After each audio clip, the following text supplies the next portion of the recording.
yung nag-file ng kauna-unahang impeachment laban kay BBM ay isang abogado. Yung abogado, officer of the court po iyan. Nanumpa din po iyan.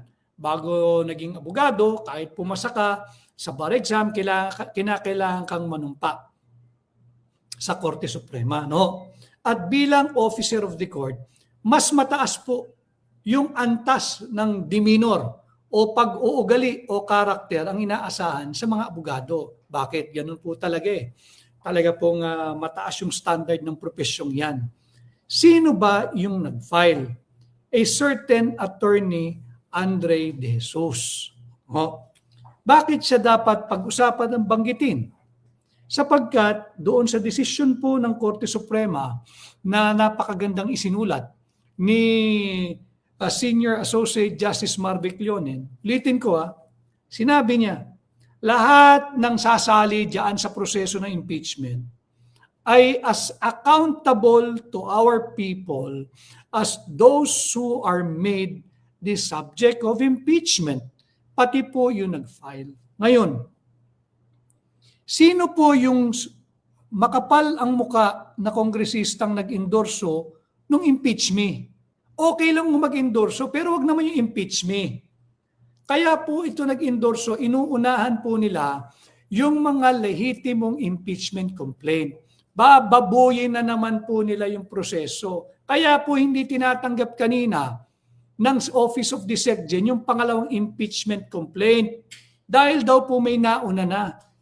Yung pangalan po ng party list, Pusong Pinoy. Wala pong puso sa Pinoy, itong Pusong Pinoy. Hindi ko alam paano nananalo ito.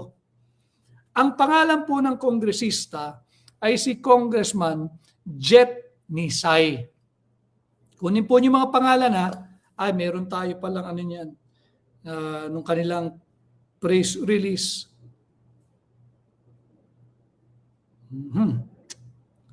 Pin po natin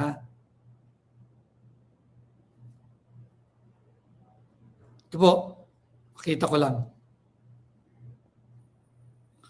Yan yung nag-file ng impeach me. Paki-screenshot niyo po para meron kayong kopya. Mahalaga pong pinag-uusapan natin ito Itong mga nag-file ng kauna-unahang impeach me laban kay Bongbong, itong Pusong Pinoy ang nag-endorso na pinamumunuan po ng Congressman Jet Nisay. Di ko po kilala ito, wala akong planong kilalanin siya, except ito pong Pusong Pinoy, ulitin ko itong Pusong Pinoy party list, wala po itong puso para sa mga Pilipino. Wala pong puso para sa Pilipino itong Pusong Pinoy na pinamumunuan ng Congressman Jet Nisay. Binubudol po tayo nito harap-harapan kaya nakakagalit. Kala po niya mga tanga, bobo, mangmang ang Pilipino. Yung Pusong Pinoy, ayon po doon sa isa pang budol, yung ICI, aparato po ng budol ito Yung ICI, di ba, yung Independent Commission for Infrastructure, wala po yan, budol din yan Anyway, we will use yung pangbubudol nila upang hubaran itong nambubudol sa atin ngayon ng harap-harapan. Si Congressman Jet Nisay ng Pusong Pinoy. Sino ba itong Pusong Pinoy? Wala pong puso para sa Pinoy itong Pusong Pinoy. Sapagkat, ayon po sa ICI, nagrekomenda po ang ICI, pambubudol din yun, gamitin lang natin para lagyan natin ng tamang konteksto. Yung si Jet Nisay, na pinuno ng Pusong Pinoy, ito po ay narirekomenda na sa ombudsman na kasuhan ng kasong kriminal at administratibo. Dahil itong si Congressman Jet Nisay ng Pusong Pinoy kasama sa tinatawag na contractors. Katunayan, doon sa listahan ng ICI na pinadala sa ombudsman, top 4, number 4 po itong Pusong Pinoy ni Congressman Jet Nisay na nag-endorso ng impeach me complaint na i-file ng a certain attorney Andre De Jesus. Hindi po sila ngayon maaaring magsabi sa atin na sila ay mga pribadong tao o kaya ilalibel tayo. Hindi. Bakit? Sabi po mismo ng Korte Suprema, lahat ng pumalaot, lahat ng pumaloob, lahat ng nakisawsaw sa proseso ng impeachment ay as accountable to the people as those who are made the subject of the impeachment. Kasama po yung nag-file, yung nag-endorso, si SecGen na astang congressman na rin, wala namang mandato, tanggapin mo yung mga nagfa-file ng impeachment dyan. So, ito pong si Pusong Pinoy, bakit naman siya naging kontraktor? Sapagkat ayon po sa budol na ICI, ito pong Pusong Pinoy na rinekomendahan ng kasuhan ng kriminal at administratibo siyang nagmamay-ari ng JVN Construction and Trading. So itong si Jet Nisay ng Pusong Pinoy na wala pong puso para sa Pinoy ang nagmamay-ari ng JVN Construction and Trading. Budol impeachment complaint po ito. Kaya hindi dapat harangin yung mga iba pang magfa-file ng impeachment. Sapagkat kaya ho sila nag-file ng impeach me laban kay BBM para lang po magkaroon ng 1-year ban. They're just buying time. Alam nila mabahong-mabaho sila, ayaw na po sa kanila ng tao. Alam po nila yan. Napakaraming negative na po na survey after survey after survey after survey. No? Now, sabi rin ng ICI dito kay Pusong Pinoy na wala pong puso para sa Pilipino, hindi na dapat nananalo yan eh. Lawmakers should not be engaging in private business in conflict with their official duties. In short, bawal ang kontraktor, bawal si Jet Nisay, bawal yung Pusong Pinoy. Mahiya ka naman, nag-endorso ka pa, ang kapal naman na mukha mo. Now, sabi pa ng ICI, it must not sway the procurement process and should not participate in or for the benefit or should not participate in or benefit from government contracts. Ano ho? Yan ay malinaw na sinabi ng ICI kung saan rinikomenda niya kasuhan ng kriminal at sibil na kaso itong Pusong Pinoy.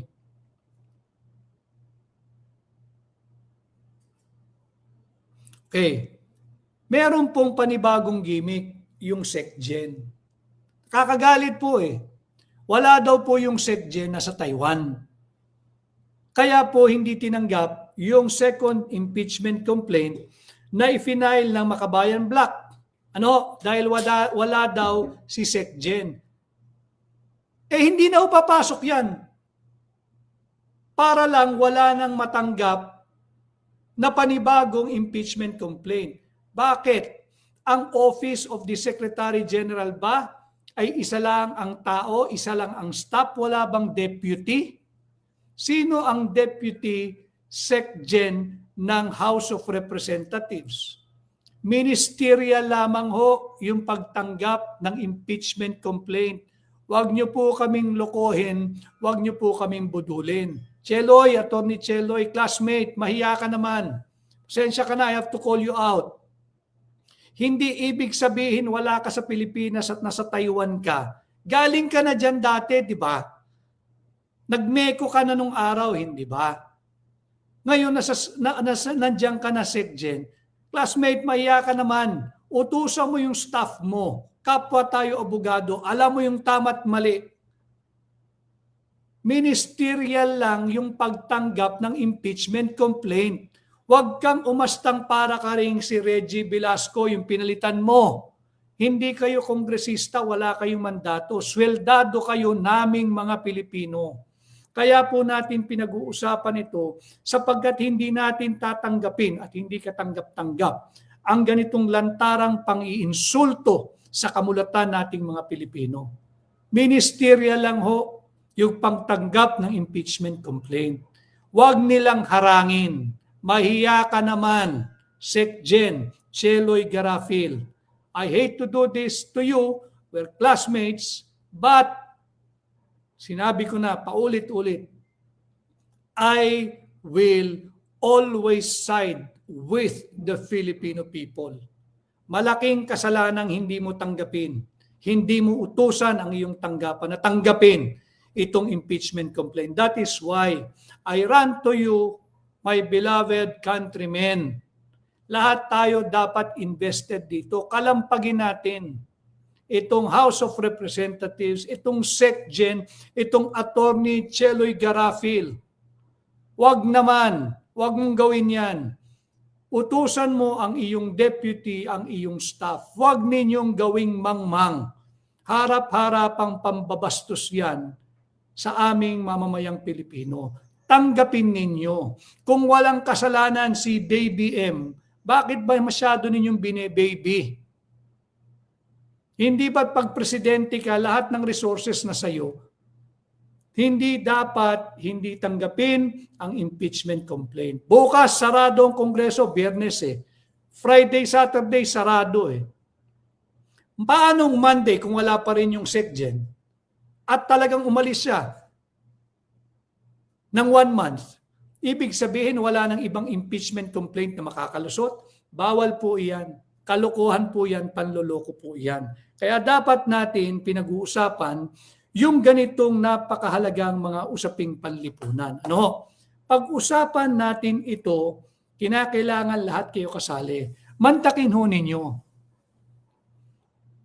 Kontrolado na nila ang Department of Justice. Kontrolado nila ang Ombudsman. Magandang simula ng investigation ng Blue Ribbon. Ano hong ginawa? Tinanggal si Chairman Dante Marcoleta sa Blue Ribbon. Tinanggal din yung Senate President. Bakit? They want to control all agencies and departments of the government. Nang sa ganoon ay hindi lalong lumantad at mabulilyaso yung kanilang pagnanakaw. Kontrolado nila ang police, kontrolado nila ang militar, kontrolado nila yung military and other uniformed personnel. Saan patatakbo ang sambayan ng Pilipino? Kakasuhan, tatakutin ng inciting to sedition, rebellion. Ginagawa yung naayon sa saligang batas. Hinaharang ninyo yung mga nagbubuwis ng buhay. Sana makita ninyo kung paano sinasalaula. Yes, we should all uphold, defend, and respect the Constitution. But moms, sirs, ito ba? May tuturing nyo pa? Na respeto, pagtaguyod, pagprotekta sa ating saligang batas? Ayaw tanggapin yung another impeachment complaint laban kay BBM dahil wala daw yung SecGen? Wala bang staff yung SecGen? Nandoon naman yung kanyang deputy. At bakit walang deputy? Hindi po maaaring walang deputy. Hindi ho ba oras ngayon ng trabaho? Hindi ba ang sahod nila ay kagaya rin ng sahod ninyo? Taxpayers' money? Bakit walang deputy SecGen? Ulitin ko, yung mga nagbubuwis ng buhay. Naririnig namin kayo.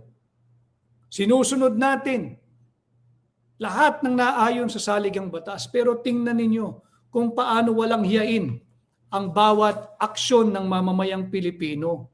Ano ho? Binubusalan yung Blue Ribbon. Kita ko yung video ni Senador Dante Marcoleta. Tinatanong niya yung resource person o witness. Ang sumasagot, yung chairman ng Blue Ribbon. Ano ba naman yun? Hindi naman siya abogado ng mga yun. Chairman ka, dapat di kayo nagpe-preside. You do not speak on behalf of the resource person. Hindi rin nakalagpas yun kay Senador Dante Marcoleta, kanya pinuna niya.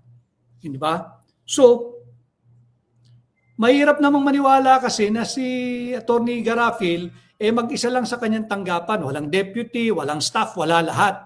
Na pagka siya ay absent, nasa kung saan lupalop ng mundo, hindi na ho tatakbo yung Office of the Secretary General ng House of Representatives. Ito po ay malinaw na suppression na naman.